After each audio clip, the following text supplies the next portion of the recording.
Yeah, it's an honor to be here and talk little bit about a product in new category, actually. I think there was already a fragrance within this company, but to be honest, I think now we are really launching fragrance. And fragrance is different because all our products have a result. Fragrance has no result. You just smell better. So you don't see it. So by a sudden you talk about emotion. And I think this is something what I discussed with my team is totally different to sell as a result. And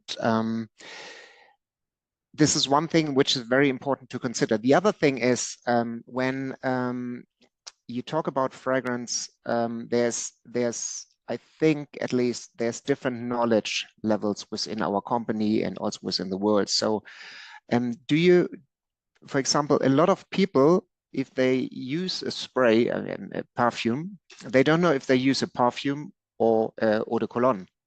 And by the way, what is the difference? And what are the people talking about if they talk about citrus or more leather fragrance? And there are different things. So I think there are different categories of fragrances. There are different layers. So you talk about a top note, a hard note, and a base note. Yeah. And there is, especially in part of the application, there are huge differences. For example, a lot of people spray perfumes on clothes. That's not working.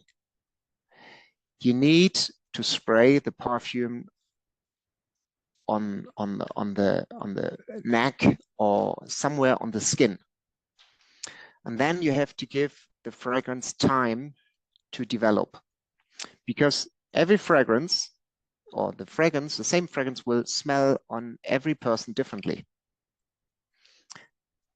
And there are some tips in how to sell a fragrance. And there's, for example, one tip which I learned is usually we are used, if we have a good product, to give it to our interested person.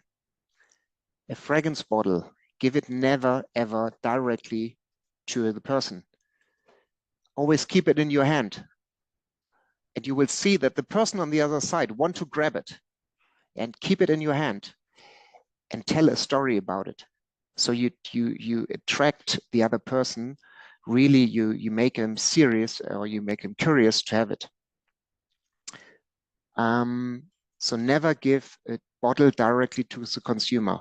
Always take the time and the attraction to tell the story. And the story about our fragrance is fantastic.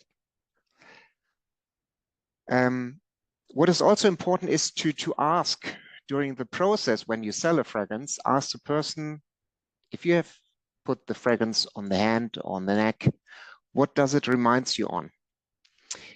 And I would like to ask you, do you remember how your grandma smelled? I do. And it reminds me, it transports me in a different world. Yeah. Or do you remember, for example, the fragrance of your first partner? I can't hardly remember the face, but I remember the fragrance. So what I want to say, every person has a different imagination with the fragrance. Don't judge if the fragrance is good or bad.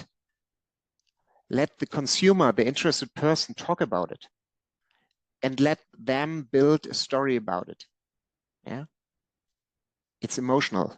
It's not result oriented. You look the same. Doesn't matter which fragrance you use.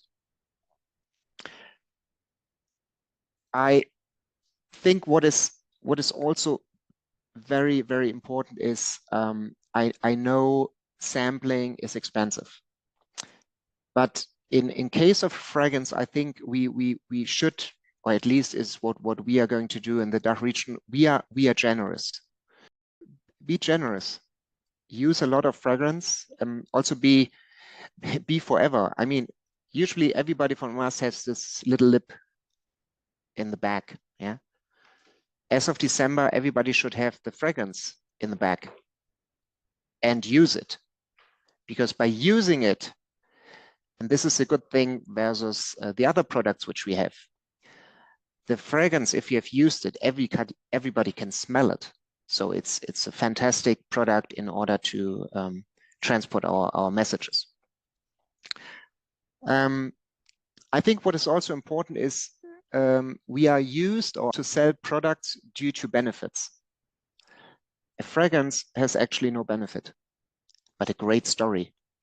So the topic of gifting is so important. So if you, for example, I don't know, at least in my case, if I buy a present for my wife, I don't have only this present, I have always a story beside it, because the story makes the present much more special.